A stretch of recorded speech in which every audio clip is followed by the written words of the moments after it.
তো আমাদের এই চ্যানেলে যে ইংলিশ গ্রামারের সিরিজ চলছে, তো সেই সিরিজের মধ্যে আমাদের কিন্তু এখন নাউন এবং নাম্বার এই যে সিলেবাসটা, এটা কিন্তু ডিটেলস একদম A to Z আলোচনা করা হচ্ছে, ঠিক আছে। তো আজকে আমাদের 3 নম্বর ভিডিও। এর আগে কিন্তু এই নাউন এবং নাম্বারের উপরে আরও 2টো ভিডিও আমাদের পাবলিশ হয়ে গেছে। তো তোমরা সেই ভিডিওটা অবশ্যই দেখো, তারপরে 3 নম্বর ভিডিওটি দেখো, দিলে তোমাদের বুঝতে অনেকটা সুবিধা হবে, ঠিক আছে।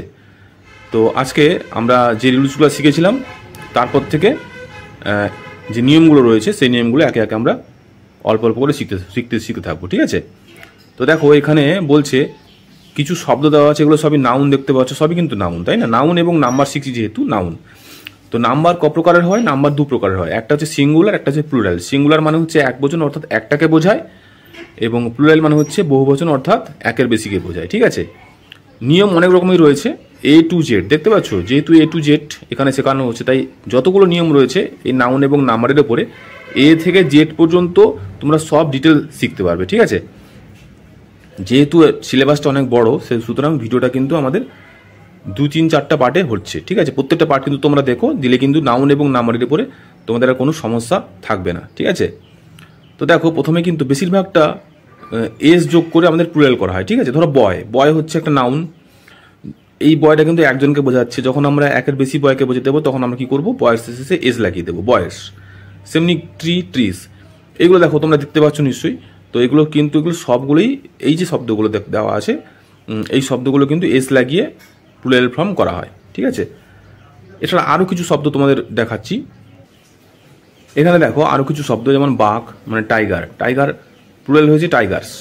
ব্যানানা কলা, প্লুরাল হয়েছে এস। সব দেখো সবগুলোর ক্ষেত্রে কিন্তু এস লাগিয়ে দেওয়া হয়েছে। রুলসটা কি বলছে?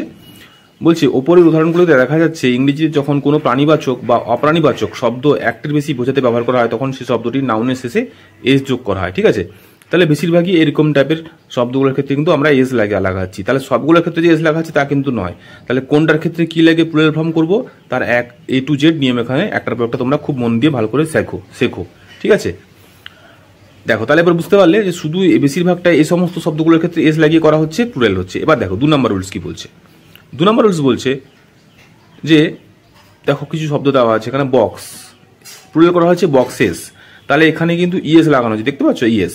তাহলে আগেরটা আমরা শুধু এস লাগিয়েছিলাম, এবার এখানে আমরা লাগাচ্ছি ইএস।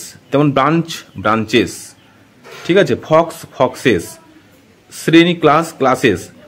তাহলে ব্যাপারটা হচ্ছে যে তাহলে আগেরটা এস লাগালাম, এখানে ইএস লাগালামটা কেন? নিশ্চয়ই কিছু কারণ আছে, তাই না।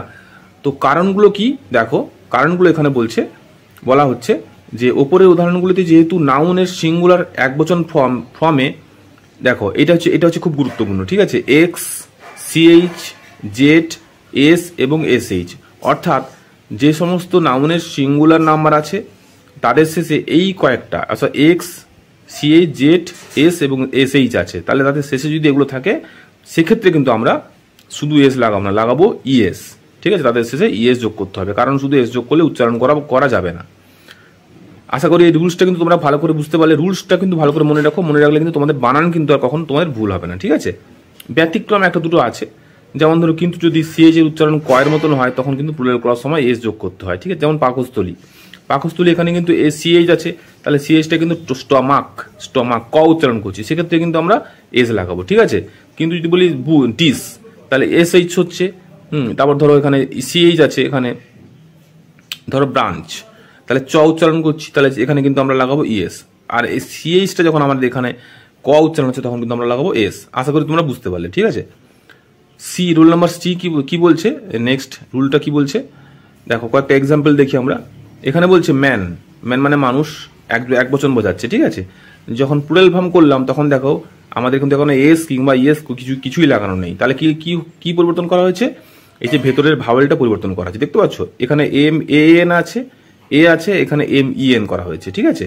কারণ একই রকম ভাবে এখানে কিন্তু দেখো কোনো জায়গায় এস, এসএইচ, সিএইচ যেগুলো আগে শিখলাম সেখানে কিন্তু নেই, এখানে শুধুমাত্র ভেতরের কিন্তু কিছু পরিবর্তন করা হয়েছে। কোনটা দেখো, রাজহংসী বলা হয় গুস। যখন আমরা প্লুরাল ফর্ম করছি রাজহংসী গুলি, তখন দেখো এই ওটা ডবল ই হয়ে গেছে, ঠিক আছে। টুথ ও এখানে ডবল ই হয়ে গেছে। তাহলে সবগুলোই কিন্তু এখানে ভিতরের ভাওয়াল পরিবর্তন করা হয়েছে। তাহলে কোথায় কোথায় করবো রুলসটা শেখো।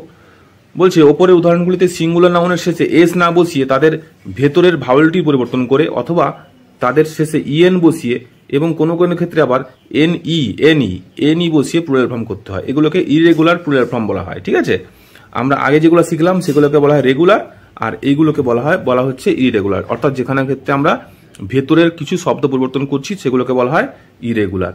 এই শব্দগুলোকে ভালো করে তোমরা জেনে রাখো, এখানে কিন্তু কখনো ভুলেও তোমরা এস কিংবা ইএস লাগাবে না। ঠিক আছে, তো এইগুলোকে বলা হয় ইরেগুলার প্লুরাল ফর্ম। তো যাই হোক, দেখো এবারে এই নিয়ে আবার ব্যতিক্রম কিছু আছে। ব্যতিক্রমটা কি বলছে, যে এই যে হিউম্যান, তাহলে হিউম্যান শব্দটি প্লুরাল করে হিউম্যান না করে হিউম্যানস করা হয়, তাহলে এটা একটা দুটো ব্যতিক্রম থাকবে অবশ্যই।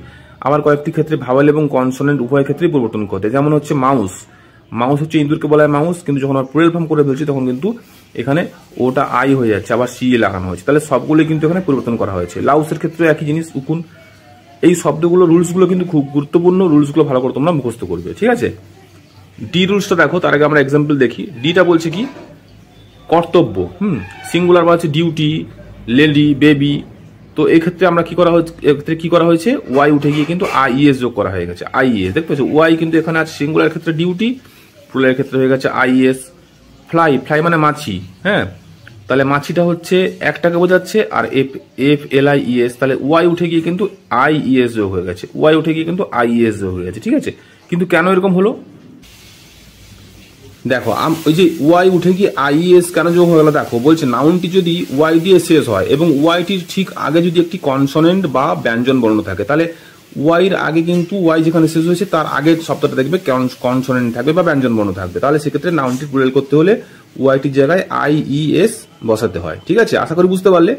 কোনো একটা শব্দ ধরো ফ্লাই, FLY ফ্লাই, তাহলে ফ্লাইটা হচ্ছে এই ওয়াই শেষ হয়েছে, তার আগে কিন্তু এল আছে, এলটা তো অবশ্যই কনসোনেন্ট, তাই না? তাহলে সেক্ষেত্রে কিন্তু ওরকম একটা কন্ডিশন থাকলে আমাদের সেক্ষেত্রে কিন্তু কি করবো, ওয়াই উঠে গিয়ে IES বসাতে হবে। ঠিক আছে, কোনো নামবাচক বিশেষ্য পদ বা প্রপার নাউন যদি ওয়াই দিয়ে শেষ হয় তাহলে কখনো কখনো IES দিয়ে তার প্লুরাল করতে হয়। ঠিক আছে, যেমন হেনরি, হেনরিস, মেরিস ইত্যাদি। ঠিক আছে, আশা করি ওয়াইয়ের ব্যবহার তোমরা শিখতে পারলে। এরপরে নেক্সট দেখো, বলছে ডেস, প্লে মানে নাটক, প্লেস, কে মানে চাবি, এস, তাহলে এখানে সবগুলো আবার ক্ষেত্রে এখানে এস লেগেছে। তাহলে আমরা আগে শিখলাম যে ওয়াই আছে, তারপরে প্লুরাল করতে গেলে IES যোগ হয়ে যাচ্ছে, কিন্তু এখানে ওয়াই আছে, ওয়াই কিন্তু উঠেই নি, উল্টা একটা এস যোগ হয়েছে। কিন্তু কেন এরকম হলো, দেখো রুলসটা দেখো, বলছে যখন শেষের ওয়াইটির আগে একটি ভাওয়েল থাকে, ঠিক আছে, তখন প্লুরাল করতে গেলে শুধুমাত্র এস যোগ হয়। আমরা আগে কি শিখলাম, যদি ওয়াই থাকে শেষে, তার আগে যদি কনসোনেন্ট থাকে সেক্ষেত্রে IES যোগ হয়ে যায় ওয়াই উঠে গিয়ে, আর যদি ওয়াইয়ের আগে ভাওয়েল থাকে তাহলে সে ওয়াই তো উঠেই না, উল্টে একটা এস যোগ হয়ে যায়। আশা করি বুঝতে পারলে কনসোনেন্ট এবং ভাওয়েলের পার্থক্য। ঠিক আছে, নেক্সট দেখো কি বলছে, যেসব নাউনের শেষে 3টি অক্ষর থাকে, অর্থাৎ QUY, সেখানে ওয়াই এর জায়গায় IES বসাতে হয়। দেখতে পাচ্ছ, এইসব শব্দগুলো কিন্তু তোমরা মুখস্থ করবে, এতে ভোকাবুলারি বাড়বে, তোমাদের খুব কাজেও লাগবে। ঠিক আছে, QUY, সলিকিউ, হ্যাঁ, স্বগোক্তি, ঠিক আছে, অপমান, অবলিকিউ, QUY, তাহলে QUY আছে মানে এখানে ওয়াই উঠে গিয়ে লাস্টে হয়ে গেছে IES। ঠিক আছে, দেখতে পাচ্ছ IES। নেক্সট দেখো তোমাদের কি বলছে রুলসটা, এখানে তার আগে একটা আমরা পড়ে নিই এখানে কিছু এক্সাম্পল। বলছে মালপত্র, এটা হচ্ছে কার্গো, CARGO, কার্গোস, হিরোস, বাফেলোস, নিগ্রোস, দেখতে পাচ্ছ, ম্যাঙ্গোস, তাহলে এখানে কি দেখতে পাচ্ছি আমরা লাস্টে আবার ES যোগ হয়েছে।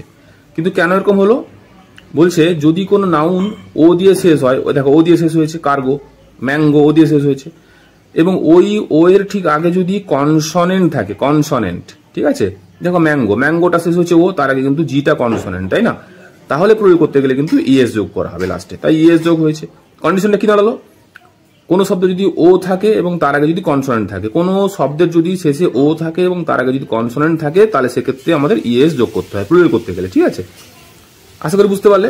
ব্যতিক্রম তো থাকবেই, দেখো ব্যতিক্রম এখানে কি আছে, বিদেশি শব্দের জন্য কনসোনেন্ট থাকা সত্ত্বেও এস যোগ করে প্রয়োগ করতে হয়। তাহলে আমরা আগে শিখলাম কি, ES যোগ করে প্রয়োগ করতে হয় ও থাকা সত্ত্বেও, কিন্তু কিছু শব্দ যেটা পিয়ানো, তাহলে পিয়ানোটা তো একটা বিদেশি শব্দ, তাই না? তাহলে পিয়ানোর জায়গায় কিন্তু এখানে কিন্তু ও আছে, তার আগে কনসোনেন্ট আছে, তাই কিন্তু এখানে ব্যতিক্রম যেহেতু নিয়ম, এখানে ES না হয়ে শুধু OS হয়েছে। ঠিক আছে, আশা করি তোমরা বুঝতে পারলে। আজকের ভিডিওটা কিন্তু আমরা এই পর্যন্ত শেষ করছি। এর পরের ভিডিওতে যে এইচ থেকে বাকিটা আমরা করব। ঠিক আছে, বাকিটা এই ভিডিওতে তোমরা দেখতে পাবে। এই যে রুলসগুলো এখানে বলা হলো তোমরা কিন্তু ভালো করে রুলসগুলো খাতাতে তুলে নাও, ভবিষ্যতে কিন্তু খুব কাজে লাগবে তোমাদের গ্রামার স্ট্রাকচার শক্ত করার জন্য। ঠিক আছে, তো ফ্রেন্ডস ভিডিওটি কেমন লাগলো তো তোমরা কিন্তু অবশ্যই কমেন্টে জানিও। এরপরে যে ভিডিওগুলো আসছে অর্থাৎ এই নাউন এবং নাম্বার সিরিজের তোমরা কিন্তু একটা একটা করে সবটা দেখতে থাকো। ঠিক আছে, তো গ্রামার শেখার জন্য যে বেসিক নলেজগুলো দরকার সেই বেসিক নলেজগুলো থেকে জন্য আমরা এই চ্যানেলে একদম A to Z গ্রামার শেখাচ্ছি। তো তোমরা কিন্তু এই নাউন এবং নাম্বার ছাড়াও আরও যে সমস্ত জিনিসগুলো রয়েছে তোমরা কিন্তু আগে থেকে সমস্ত চ্যানেলে ঢুকে সমস্ত একটা একটা করে দেখতে থাকো, এবং দেখলে আশা করি তোমাদের গ্রামারটা পুরোপুরি একবারে ক্লিয়ার হয়ে যাবে। ঠিক আছে, তো আজকের মতন এই পর্যন্তই, আবার নেক্সট ভিডিও নিয়ে তোমাদের সঙ্গে আগামীকাল দেখা হচ্ছে। ঠিক আছে, টাটা।